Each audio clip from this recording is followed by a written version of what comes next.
Hey guys, it's Jo and welcome back to my channel. So today's video is going to be a crafts video. We are going to learn how to make these cute little books, if you can tell. Mine looks pretty crap because my printer's not working, and so I kind of just have to draw one up. But if you guys have a printer or better art skills, yours will turn out a lot cuter than this one does. If you have a friend or family member who loves books or is a fan of that kind of series, these are really easy to make and super cheap, and I just think they're so much nicer to give than buying something. Let's get on to the video. Here is what you're gonna need. Okay, so the first thing that you're gonna need is obviously clay. So you're gonna need white, which is for the pages on the inside, and a color for the outside cover. I generally like to use black, but if your book cover is neon orange or blue or whatever, you can decide to go for a different one. The only place you're really gonna see this is at the spine of the book, so just look at your cover and see what you prefer. The next thing you're gonna need is blades. You can go out and buy some craft blades, or you can just use some form of kitchen knife. Then if you want to make your book into a charm, you're gonna need one of these eye pins that you can get at any craft store. You're also gonna need a little clip to be able to put it onto your necklace or your bracelet, and one of these little jump rings to connect the eye pin to your clip. Another thing that can be really useful is wire cutters for your eye pin, but this is really up to you. This next one is an option. You don't have to use it if you want to, but I'm going to use it, and it's this Fimo glass glaze, which you can put after you've baked your polymer clay, and it will give your book a nice shine. If you don't have this, I would recommend using a clear drying glue over the top of your book so that your paper will stick.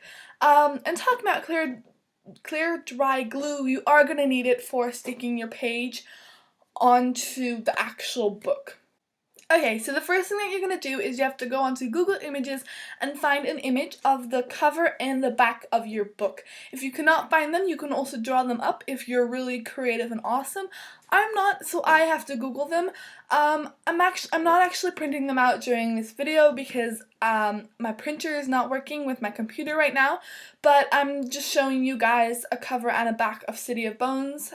This is also the one that I used for my sister's present, but for today's video, I'm just going to be using a white piece of paper.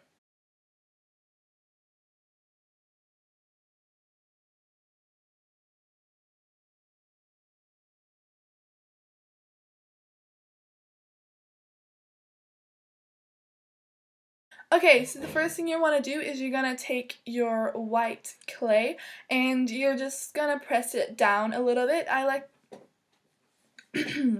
So the first thing you're going to do is you're going to take your white clay. Now I personally like to make it into a little ball, and then flatten it out, and then this is me just taking a lid of a water bottle to roll it out. Since I don't have a proper rolling tool, you can use whatever you have. Then I'm taking my little cutting tool and I'm cutting this into the rectangle. If you guys are doing the whole printing off the picture thing, you have to place the picture on top of the flat clay and measure it out that way, but since I don't have it, I kind of just went for any random size, and this is me just adjusting it. So yeah, now you've got the pages of your book.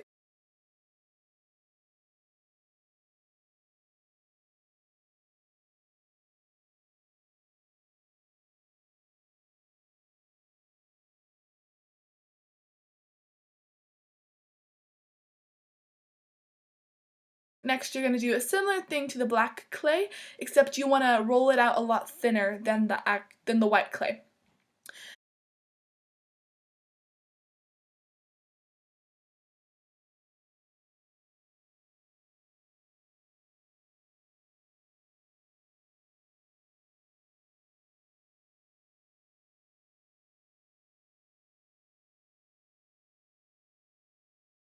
Now what I'm doing is just seeing if it fits, then I'm gonna cut the edges so that I know what I'm gonna work with, if that makes sense. You don't want any round edges, so this is just me cutting off all the edges.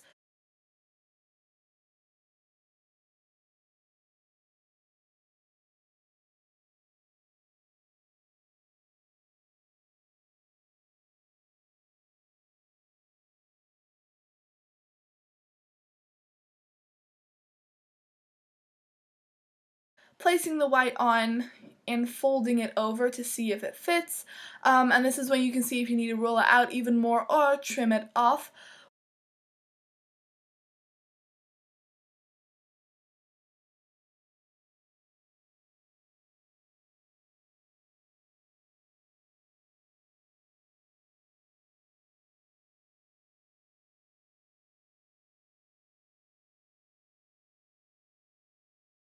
With mine, I noticed I just had to trim off a slight little bit here. And yeah, that's practically it. I'm just kind of shaping it a bit more round to make it more book-like, even though books are more squared.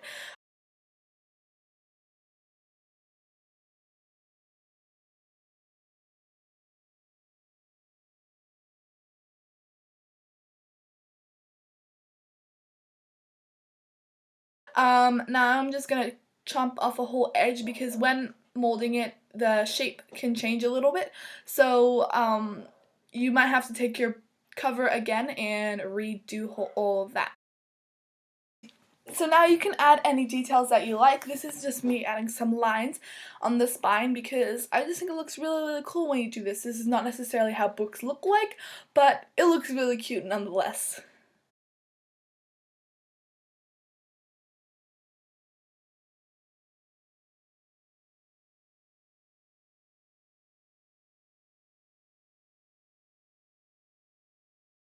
So now you're going to go ahead and take your eye pin and hold it against your book to see how long it can be, and take your cutting wire cutters or just pair of scissors and trim it. Be really, really careful when you do this because the half you're not holding will jump away like mine just did. Um,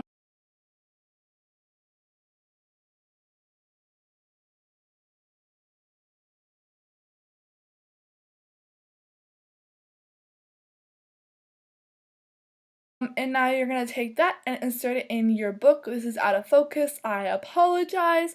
I like to stick it in diagonally and just have it poking out the top left corner of the book, but it's really up to you wherever you want to place it.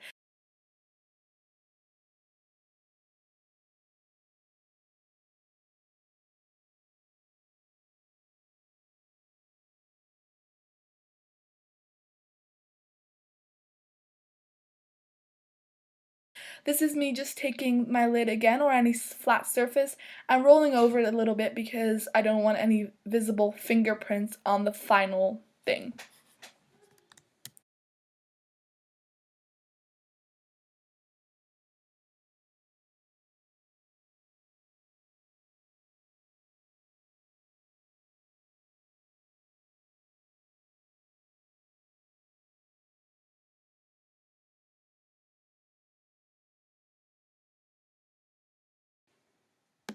So now we're done with the actual clay part. We're gonna go ahead and oven bake it. You have to look at your instructions and do whatever it says. Place it in a little bowl or a tray that's not microwave, you can put into the oven, and yeah, bake it to the instructions. My instructions say 30 minutes, but since it's such a small creation, I just put it in for about 10 to 15 minutes.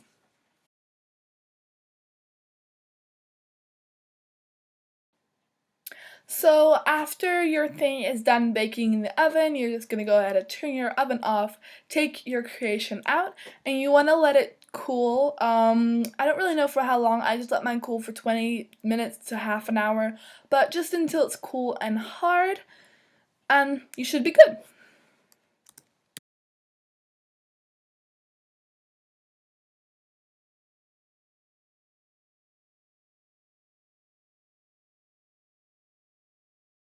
Okay, so now we're gonna go ahead and take your cover and your back of your book and glue them on. All you gotta do is you take your PVA glue or your clear glue or whatever and glue it on. I took way too much for the front, but that's okay. I just kind of squeezed it out on the sides and took a little piece of paper, or you could take a tissue and kind of wipe that away.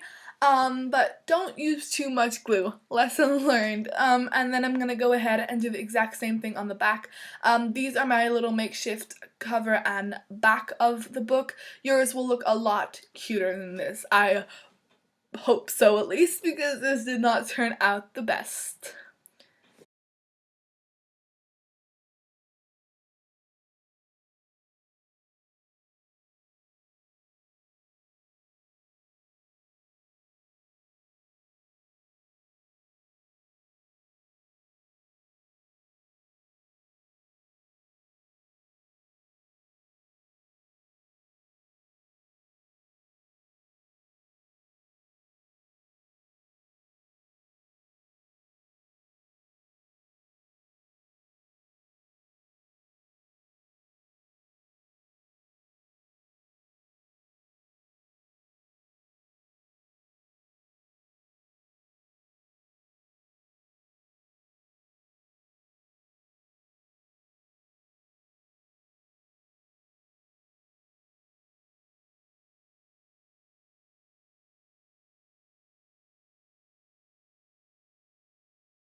Okay, so the last step for actually finishing your little book is the glaze or the top coat. It's really important you do this because otherwise your page might start peeling off, and you obviously don't want that to happen. So I'm using the female glass glaze like I mentioned before, and I'm just going to go ahead and put a nice coat of this on. You can also use clear drying glue instead. It doesn't really matter. If you guys do want a matte finish, there might be some kind of matte glaze out there, but it's really important you do this because you don't want your cover to start peeling. So yeah, I'm just gonna be doing the top, so I'm just gonna be doing the top and the sides first, and let that rest for as long as needed. My packaging says 20 minutes or just until it dries, and then I'm gonna do the exact same thing on the back. Wait for that to dry, and we're done.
So the absolute last step for your creation is the optional one, and it is if you want to make your little book into a charm. So the first thing that you got to do is grab your jump ring and your clip and place your clip in your jump ring. I recommend doing it in this order. It's the easiest way of doing it. And then put the eye pin that's in your book in the jump ring as well, and then just go ahead and close this off. You can use tools. I'm just using my fingers, that's why you can't really see much of what I'm currently doing, but I'm just closing that off, and voila, you are done. You have a cute little charm. So I hope you guys enjoyed this week's video. If you guys do decide to recreate these little charm, post it on Instagram or Twitter with the hashtag TheRealMe, because I cannot think of any awesome other hashtag. So let's just use the hashtag TheRealMe, and I can check them out, and I might go follow some of you guys as well.